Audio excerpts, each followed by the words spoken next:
see your hands! Come here! What's going on? Get on the ground. Get on the ground. Both of you on the ground. On the ground! I don't have a weapon. I don't have a gun sale in my phone. Hands behind your back. Keep them there. Don't move them. Hands behind both of you. Hands behind your back. Got him. I got him. Keep your hands right there. Don't move them. All right. You got him? Got him. Come on, keep your hands up. What happened? My mom called me. I'm at work saying my dad is dead. There's blood on the wall. He fucking gave me the room. I can't even go look.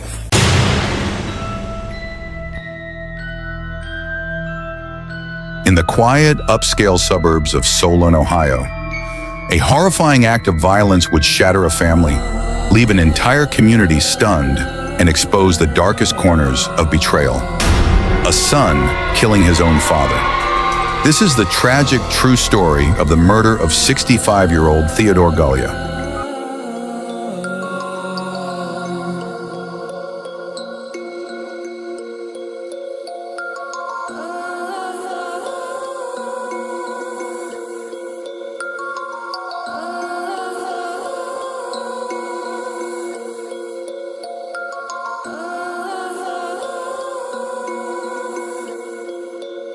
Theodore Gullia was a respected man.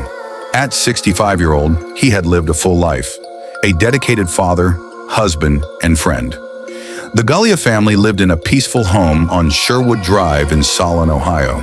To outsiders, they were the picture of normalcy. But behind closed doors, something was unraveling. On the morning of Wednesday, November 22nd, 2023, a panicked 911 call shattered the silence of Solon. It was Theodore's wife, Anne, her voice trembling. She told dispatchers she had found her husband lying unresponsive inside their home. She had just returned and was not alone. Their younger son was there too. Police were quickly dispatched immediately. As officers approached the residence, they found the front door open.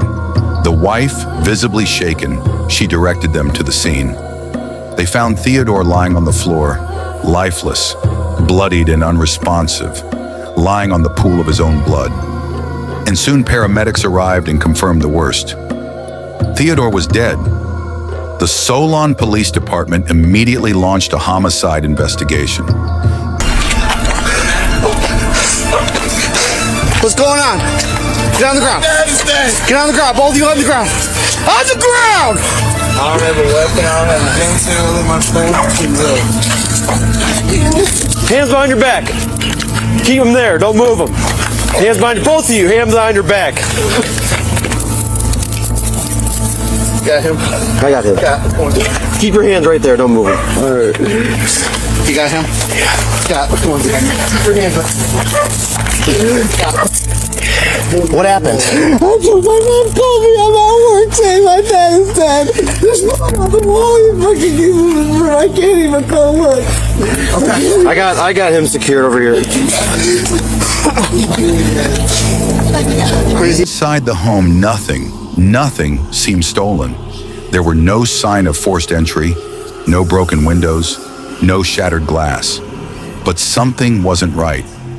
Detectives noticed that Robert J. Gullia, Theodore's 32-year-old son, was also inside the house when officers arrived. He appeared oddly calm, almost detached. His clothes were clean, but his shoes bore faint traces of dried mud and what looked like blood smears. And then came the revelation that shifted the entire case. The night before the murder, Robert was the only one home with Theodore. No break-ins, no intruders, just father and son. What happened? Okay, so I heard scuffling in the middle of the night. I usually smoke cigarettes in the garage. Okay. Listen to music at a certain volume. Long story short, I found my dad when my mom comes home. Okay. Who moved the body? Because the body's clearly been moved. Was that you? I didn't move it. My mom. Were you? My mom may have went up there. Your mom is not moving that body. I'm saying. Oh, you're saying. Who called Who was here last night in the house? Just you and your dad? Yeah, and I think someone broke in and murdered him. So two. Oh, wait, radio. Okay. Not yet. Good. He's clearly dead. Body's clearly been moved. Whatever happened in the fucking hallway. Body's in the bedroom. Mom says she found the body. RJ's in custody right there. Son and mom both say RJ was here with him alone. RJ claims, I briefly Mirandized him. I just said what happened. He says there was a scuffle last night. He thinks someone broke in the house and murdered his father. I just got a quick timeline from her. Okay. She went to her daughter Claire's yesterday in the morning. Stayed with her daughter all yesterday. Stayed at her daughter's last night. Came home at 10 o'clock this morning. I said, why'd you come home? Well, RJ called me, said he needed cigarettes. Yeah. I said, did he say anything happened? No. So I said, okay, so how did you find out when you got here? She's like, well, I first came here, went to my back bedroom, and then I went upstairs, and that's what I found. Yeah. I said, okay. And RJ, when you got here, RJ never said anything to you about what happened upstairs. You know, I briefly talked to RJ. He said somebody broke in the house and murdered my dad. He clearly, I don't know where the gun is. It's upstairs. I don't think that's it. It might be. And I guess when she called this son, yeah, I don't after she found him. I don't think he's related. No, after she found him, that's when she called him, the younger son. As far as my understanding goes, whenever anything happened, it was just RJ and his dad. Yeah, both. well, that's the same thing I've gotten from. Who's it? That's the other brother. Right. Yeah. Yeah, so the same thing is that RJ and his dad were home alone all night. I might have said to his dad, like, he's gonna kill you. When last time we were here? Yeah. Because I talked to him after everyone else left. Oh, 2 minutes. Like, this is God damn. And I know we've been here. We were here 2 weeks ago. For RJ. Yeah, threatening to stab us. So I was like, yeah, I'm not that. No, I'm not running past him. No way. Yeah. At least with him. I know RJ's going back to booking for sure. Okay. Just we're gonna hold him for invest. So we figure absolutely hold this homicide side. Right. Which I would heavily lean towards homicide, but the way he was 2 weeks ago. Police had been at the house just 2 weeks ago before the tragic murder because Theodore and his son Robert had an altercation, and the police were there to resolve the issues between father and son. A quick reminder of how life can change. No one knew that what was about to unfold would shatter a peaceful and leave the entire community stunned. As officers began questioning family members and examining the scene, suspicions grew around Robert. He was brought in for further questioning. Hey, Robert. So, just like last time, since it's a new day, I'm going to read you your rights again. I just need to check a signature there.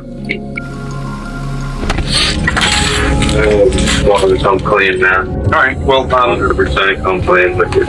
And the man, yeah. I'm not going to look for any kind of excuse or blame game to put on my dad. This is bad enough. I get it. I'm not going to disgrace him. He's dead. I'm not going to put him down any more than that. Okay. First of all, what I did makes me sick inside. I'll never forget. I don't know why. I don't know how. There wasn't much motive other than just being angry. He was sitting down, and I was gonna hit him from behind because I didn't want to go too far. I just wanted it to end fast. When I decided in my mind I was gonna do it, I hit him a couple times in the arm, and it broke his arm. It hurt his arm. I didn't want him to just stagger off and call the police, and it was more of the same. I said, you know what, I'm just gonna do this. And I started swinging the bat, and I knocked him to the ground. And right there where all that blood was, I hit him and knocked him cold. And I just tried to kill him from that point.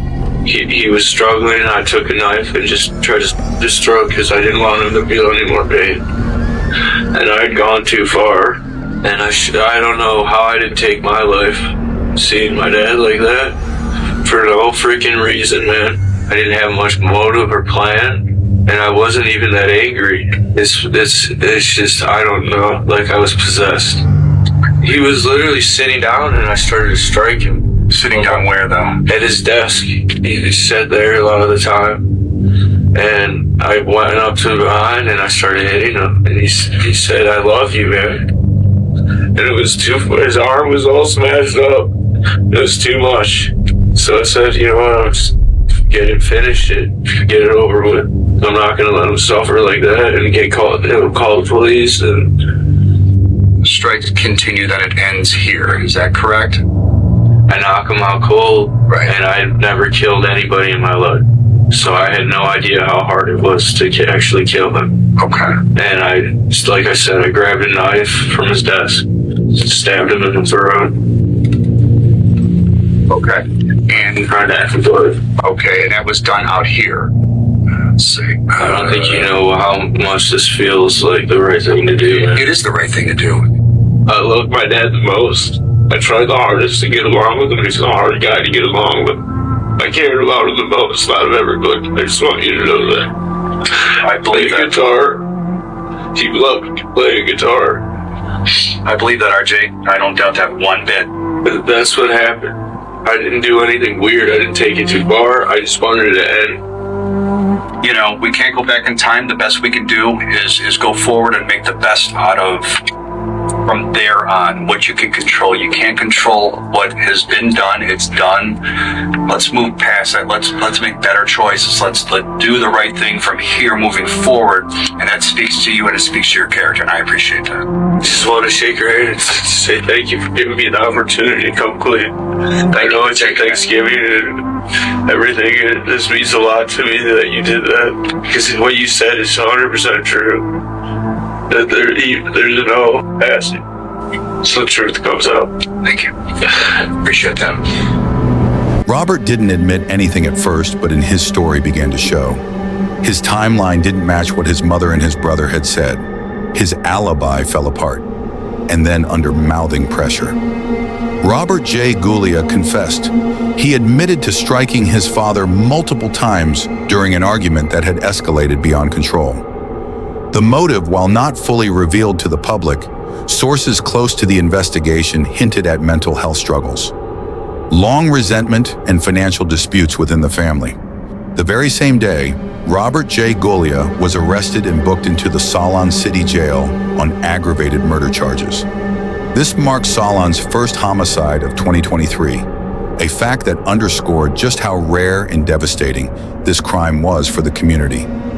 Robert J. Gullia was officially charged with aggravated murder and held without bond. He is currently awaiting trial in Cuyahoga County, and prosecutors are expected to pursue the maximum sentence. The community of Solon responded with disbelief. Candlelight vigils were held. Neighbors described Theodore as kind, hardworking, and a great dad. He didn't deserve to die like this, especially not by the hands of his own son. To this day, the exact motive behind the attack remains murky. Some believe it was a moment of madness.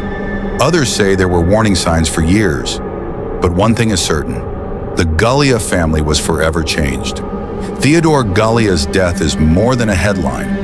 It's a tragic reminder of what can happen when rage, resentment, and untreated issues fester beneath the surface.